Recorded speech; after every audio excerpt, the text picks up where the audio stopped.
Hello, welcome to this Avexia Diagnostics special video presentation on SARS-CoV-2 testing. The focus of today's topic is on the PCR stool analysis. Now, the presenter for today's topic, the Director of Clinical Support and Education, Dr. Wayne Sedano. Hi, this is Dr. Sedano, the Director of Clinical Support and Education at Avexia Diagnostics. Welcome to the SARS-CoV-2 PCR stool analysis presentation. Now, before I get started, I want you to be aware of the limitations and restrictions regarding the application and scope of COVID-19 stool testing. So here they are.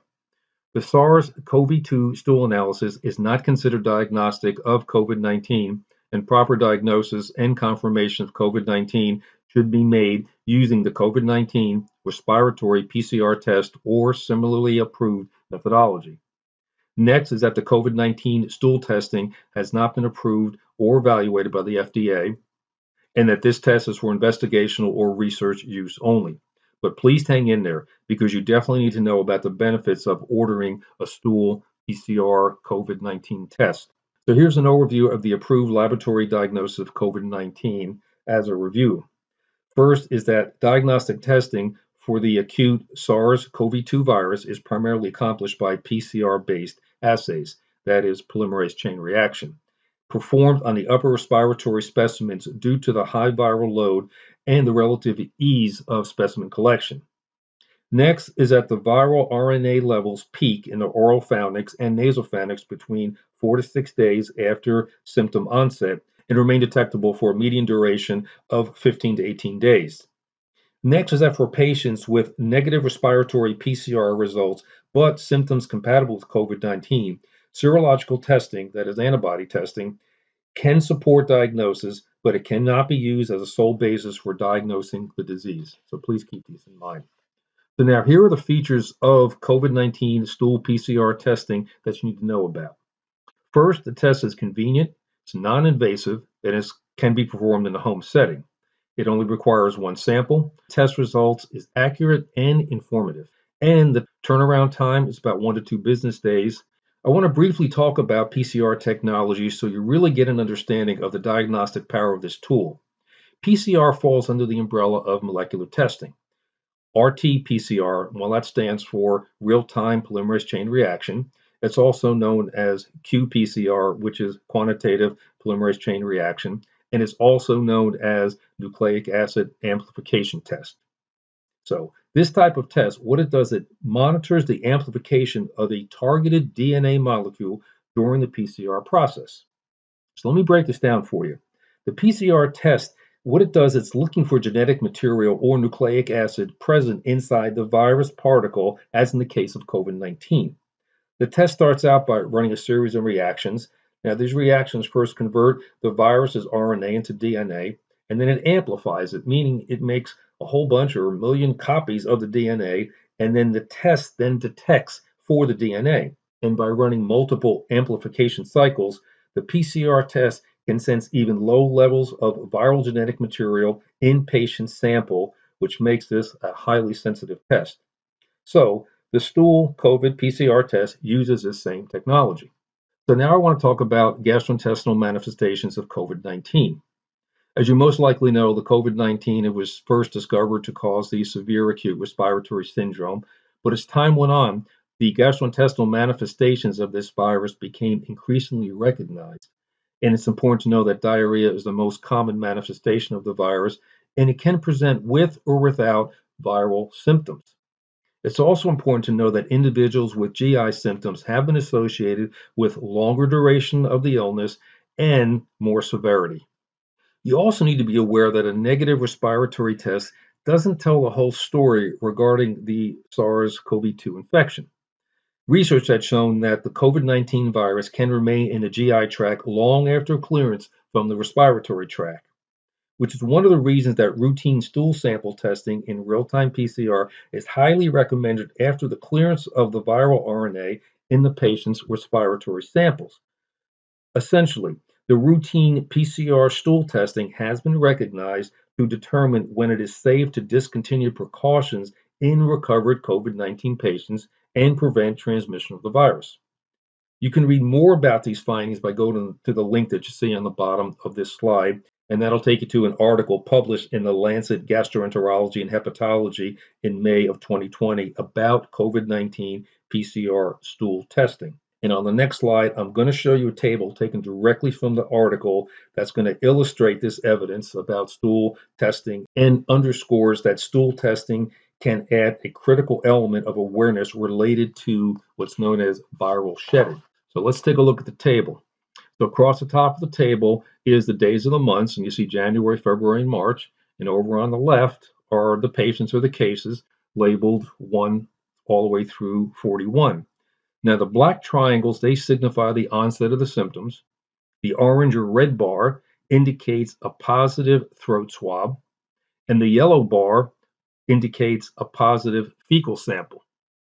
So, as you can see, there's overlap between a positive throat and positive stool test, and that stool test can remain positive well after a negative throat swab. You'll notice that if you're looking at patient number 1, that a positive throat swab for COVID-19 lasted about 7 days. But take a look at the positive stool testing. That lasted over a month, as you can see outlined by the yellow. Let me just highlight that right through here, all the way through here, the yellow line right there. You can have take a good look at that. You might want to pause the slide for a moment in order to take a closer look at the lab test results for each patient to really get a handle on this. And the legend is on the bottom, which you see right here, the right lower bottom of the slide. So here are some important take-home points about stool testing that I want to share with you on this slide, on the next slide. First is that the glandular epithelium of the stomach, the duodenum, and the rectum, it can be infected with the virus, and that the virus can be detected in stool samples from patients with or without gastrointestinal symptoms, as you probably know.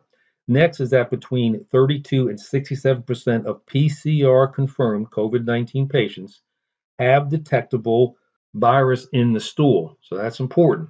Next is that patients with both severe and mild disease have been found to shed the virus, meaning the COVID-19, that RNA, for over 4 weeks after symptom onset, at which time there was no detection of upper respiratory tract. That's why this testing is extremely important. The next point is that because of the prolonged viral shedding observed in some patients, stool PCR can aid in the diagnosis of COVID-19 when upper respiratory specimen testing is negative, but clinical suspicion of the disease remains high. The research has also indicated that the extended period for which viral RNA is recoverable in the stool can provide distinct value in the diagnostic workup of pediatric patients presenting with symptoms suggestive of a condition called MultiSystem inflammatory syndrome in children. Now, this is rare, but a severe complication in children and adults who have been infected with the COVID-19 virus. Now, what you need to know is that, like children, adults who have been infected can develop symptoms of what's known as multi-system inflammatory syndrome in adult, days to weeks after getting sick. Now, this condition can cause problems in different parts of the body, in particular the heart, gastrointestinal tract, skin, and also in the brain. Now, some of the signs and symptoms, they can vary, but I'll go over a few of them with you. It could be fever, low blood pressure, abdominal pain, vomiting, diarrhea, neck pain, rash, a tightening of the chest, and significant fatigue. Now, the cause of this syndrome remains to be investigated or continues to be investigated, but in my humble opinion, this may be the reason for some of those cases that have popped up that they could not figure out a reason for the individual to die from this virus. Just an opinion, mind you. Here's more information about the benefits of stool testing for COVID-19 in an article titled Utility of Stool PCR for the Diagnosis of COVID-19. The link to this article is on the bottom. The article stated that the ability to confirm diagnosis in those with a negative upper respiratory PCR test results may be important for establishing the initial diagnosis and expanding access to clinical trials that require PCR positivity. So that's important. Next, they reported that there were cases where stool was the only specimen in which the virus could be detected. Another reason why you might want to consider this test. They went on to say that stool testing, however, cannot solely be used to rule out the disease, as you know. And one of the reasons is that not all patients will experience viral RNA shedding. So here's a synopsis of the key reasons you'll want to consider ordering a COVID-19 stool analysis. So let's go bullet by bullet. First is that PCR stool testing is extremely effective for detecting the COVID-19 virus in the stool. Next is that the virus can be found in over 50% of COVID-19 patients. Next is that the virus may be detected in stool for a period of days to weeks after the initial infection, and that's what I showed you earlier. Next is that intestinal viral infection can play an important role in COVID-19 disease progression and may increase risk for more severe illness. And finally, detecting this virus in the stool can be used to prevent what's known as fecal oral transmission of the disease.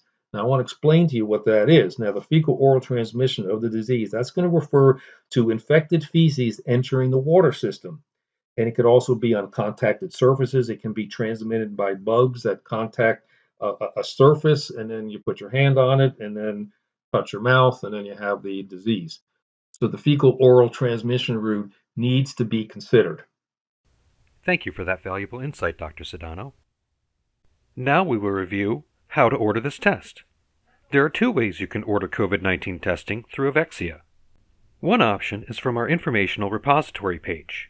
Locate the desired test and click the Order Now button. This will direct you to the selected test to complete your order once you have logged into your account.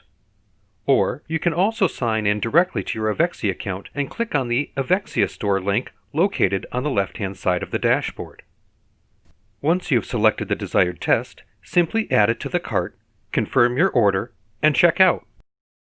You can reach us during our extended business hours between 8 a.m. and 8 p.m. Eastern Time, Monday through Friday, by calling 888-852-2723, or contact us anytime via email at info@avexiadiagnostics.com. We are always happy to assist you with any needs or questions that you may have. Thank you again for joining us for this webinar presentation. Until next time, from everyone at Avexia Diagnostics, stay healthy, stay safe, and we wish you all the best on your pathway to wellness.